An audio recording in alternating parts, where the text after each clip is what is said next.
On this issue, there's a great many rumors and so on that talks about incentivizing Egypt to take like hundreds of thousands, and so you repudiate that completely. That is not something that has been discussed, as it was already discussed on Capitol Hill. So I'm not going to respond to rumors, and I don't know what you're referring to with respect to Capitol Hill, but it doesn't actually really matter. But I will reiterate the principles that the Secretary outlined, and one of them is no forced displacement of the Palestinian people from Gaza.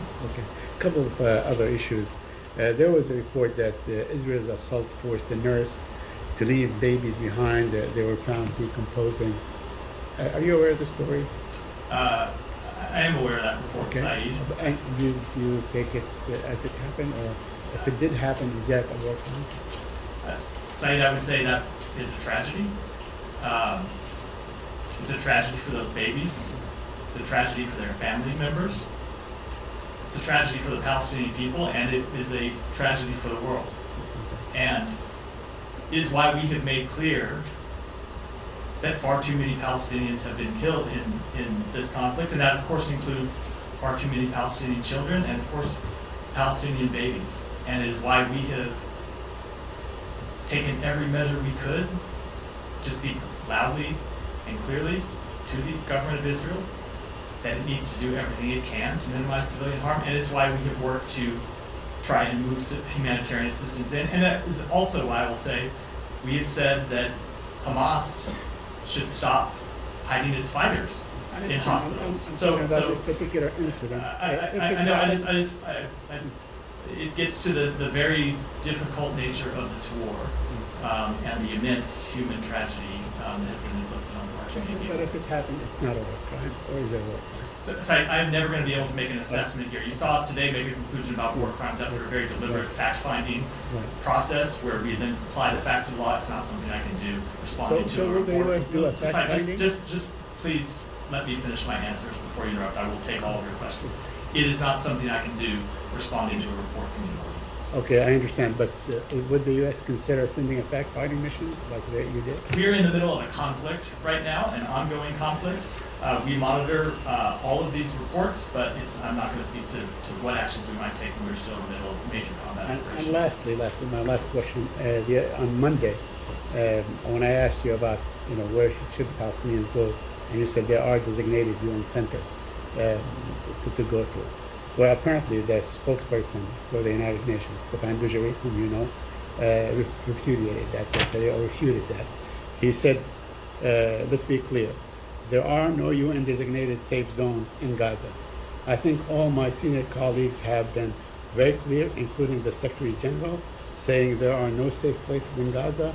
There are shelters that fly the UN flag, that are sheltering thousands and thousands and thousands of people, men, women, and children who are trying to stay alive and get some food, get some water.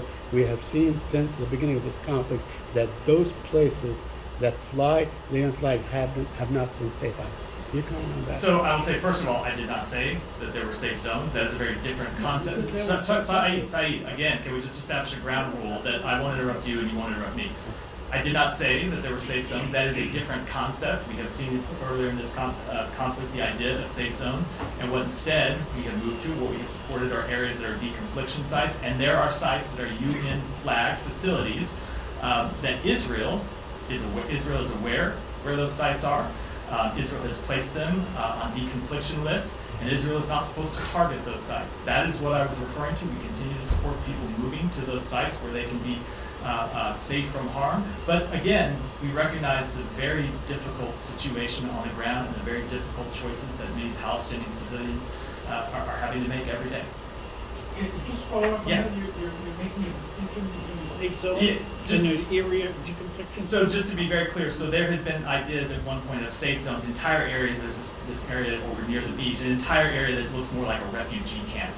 You're talking I'm talking about it's not just size. There, instead of like designated, it's neighborhoods where Israel is not conducting operations. Right? You've seen them flag areas where they intend to conduct major combat operations. Told people to leave those areas, go to other areas where they're not currently conducting operations. In addition to that, there are facilities, schools, and other places, UN sites, UNRWA sites, where people are taking shelter. and those sites are on deconfliction lists and are not supposed to be struck by the Israeli army. That's what I was referring to. The UN Secretary General made a really rare move today to formally warn the Security Council of the global threats from the Gaza war, invoking this Article 99. He himself has done it for the first time.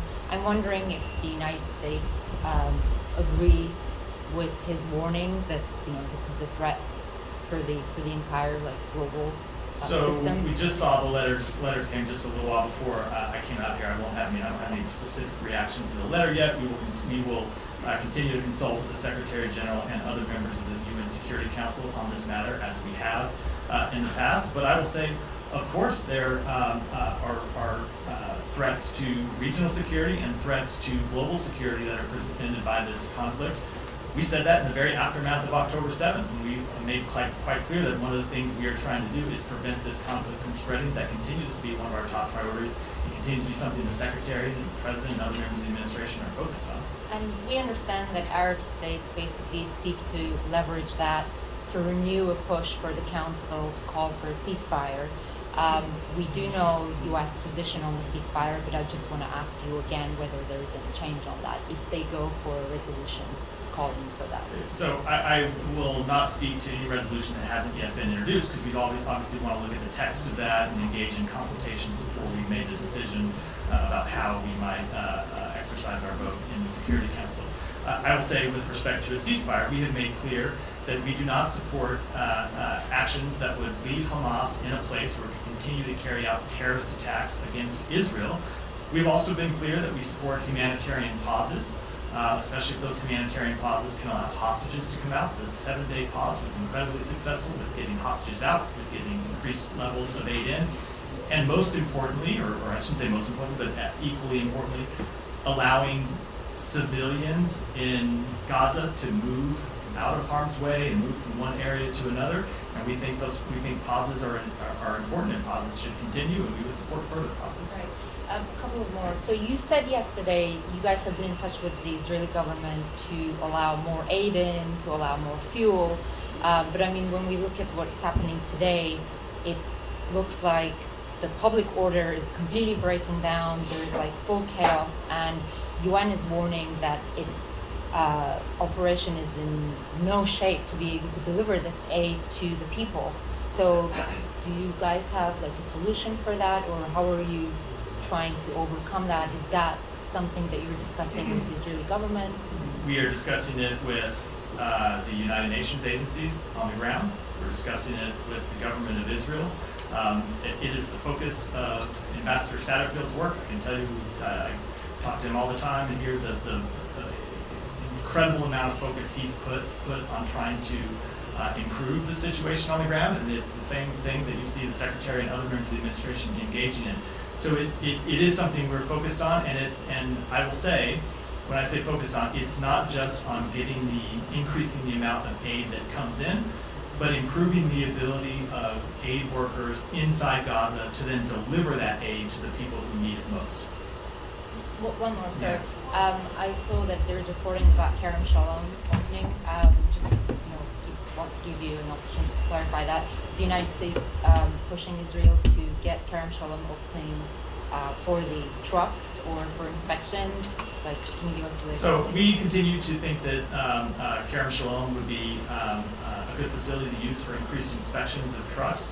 I've said in the past that Israel has had security concerns about that. We've been trying to work through those security concerns with Israel.